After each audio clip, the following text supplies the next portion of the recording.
नमस्कार प्रिय विद्यार्थियों, बीए पार्ट फर्स्ट राजनीतिक विज्ञान की क्लास में आपका स्वागत है। आज हम पढ़ेंगे अधिनायक तंत्र के बारे में। अधिनायक तंत्र जो शासन व्यवस्था है उसको समझने के लिए हमें ये समझना पड़ेगा कि जो अन्य शासन व्यवस्थाएं हैं इसको कई बार हम राजतंत्र से भी कंपेयर करते हैं। अधिनायक तंत्र में भी राजतंत्र की भांति जो संप्रभुता है एक व्यक्ति के अंदर निहित होती है।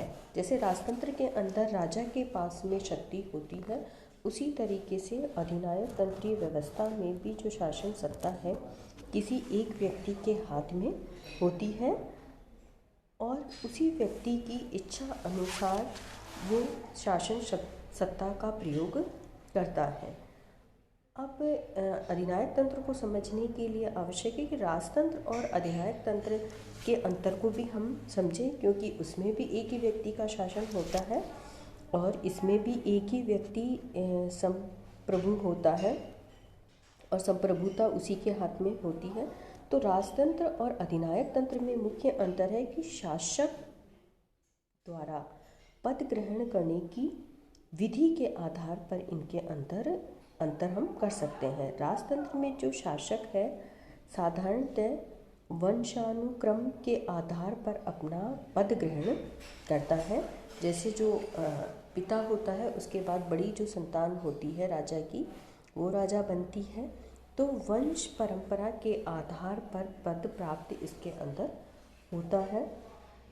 अधिनायक तंत्र में जो भी व्यक्ति नेतृत्व करता है वो या तो निर्वाचन के आधार पर सत्ता प्राप्त करता है या अपनी योग्यता के आधार पर प्राप्त करता है, अथवा तो एक विशेष राजनीतिक समुदाय के नेता होने के कारण वो उस शक्ति या नेतृत्व का प्रयोग करता है। अब हम लेंगे कि अधिनायक तंत्र की जो परिभाषा क्या है। अब अधिनायक तंत्र की विभिन्न परिभाषाएं विभिन्न विद्वानों के द्वारा दी जाती है। यहाँ पर हम लेंगे न्यूमैन के अनुसार जो अधिनायक तंत्र की परिभाषा उन्होंने दी है कि अधिनायक तंत्र से हमारा अभिप्राय एक व्यक्ति अथवा व्यक्तियों के समूह के शासन से होता है जो राज्य में सत्ता पर बलपूर्वक अधिकार कर लेते हैं और उसका असीमित रूप से प्रयोग करते हैं। अब इसके अंदर जो भी शासक है या व्यक्ति है जो सत्ता प्राप्त कर रहा है वो बलपूर्वक भी प्राप्त कर सकता है या अन्य तरीके से भी वो उसको प्राप्त कर सकता है, लेकिन वो राजनीतिक जो सत्ता है उसका असीमित या मनमाना प्रयोग करता है, अपनी इच्छा के अनुसार करता है। अब न्यूमैन की तुलना में जो परिभाषा सोल्टाउ ने दी है वो ज़्यादा अधिक स्पष्ट दिखाई देती है। उनका ये कहना है कि यह एक व्यक्ति का शासन होता है जो अपने पद को मुख्यतः वंश परंपरा से प्राप्त नहीं करता, अपितु शक्ति और सहमति सामान्यतः दोनों के सहयोग से प्राप्त करता है और उसके पास पूर्ण संप्रभुता होनी चाहिए जिसका प्रयोग वह कानून की अपेक्षा मनमाने आदेश जारी करके करता है। अब यहाँ पर इसका मतलब हुआ कि जो संप्रभु है वो शक्ति वंश जो पद प्राप्त करता है वंश परंपरा के आधार पर नहीं करता है कि भाई राजा का पुत्र है तो उसको सत्ता मिलेगी। हो सकता है दूसरा व्यक्ति भी उसको प्राप्त कर ले। अब वो या तो बलपूर्वक उस शक्ति को प्राप्त करता है या हो सकता है कि जो जनता है उसकी भी सहमति उसके अंदर हो सकती है, तो दोनों के संयोग से भी वो सत्ता प्राप्त कर लेता है।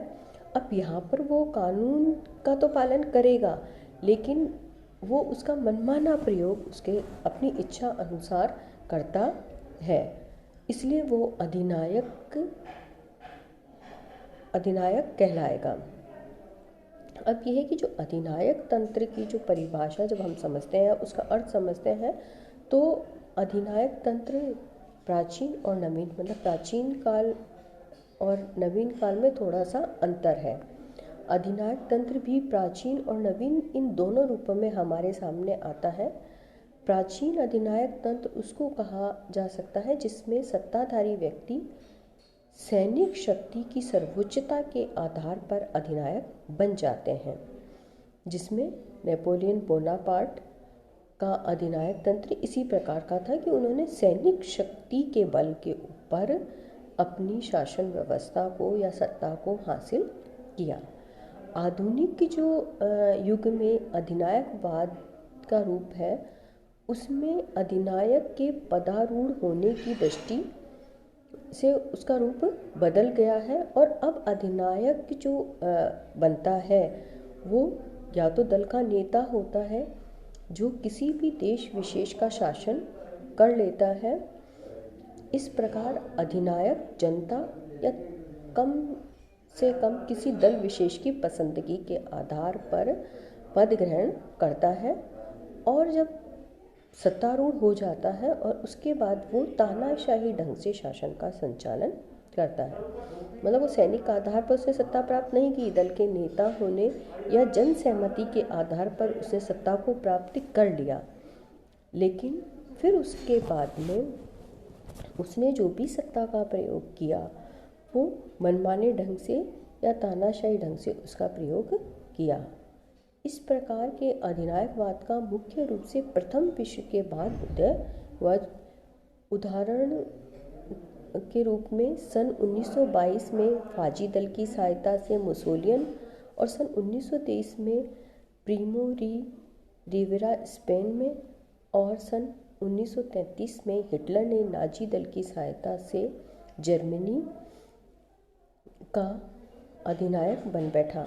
प्रथम विश्व युद्ध के बाद स्थापित जो अधिनायकवाद के इस रूप को अपनी आर्थिक विचारधारा के आधार पर दक्षिणपंथी भी कहा जा सकता है, लेकिन कार्ल मार्क्स के विचारों की प्रेरणा ग्रहण करते हुए सन 1917 में सोवियत रूस में और दूसरे विश्व युद्ध के बाद पूर्वी यूरोप एवं चीन और विभिन्न प्रकार के अधिनायक तंत्र की स्थापना की गई, जिसे वामपंथी अधिनायक या सर्वहारा वर्ग के अधिनायक का नाम दिया जाता है। मतलब किसी ने आर्थिक आधार के ऊपर आर्थिक विचारधारा को प्रमुखता देते हुए अपनी सत्ता का प्रयोग किया, किसी ने साम्यवादी विचारधारा को प्रमुखता देते हुए अपनी जो सत्ता है उसका प्रयोग किया। तो इस आधार पर अलग अलग जो जगह है अलग अलग तरह के अधिनायक तंत्र की स्थापना हुई। धन्यवाद।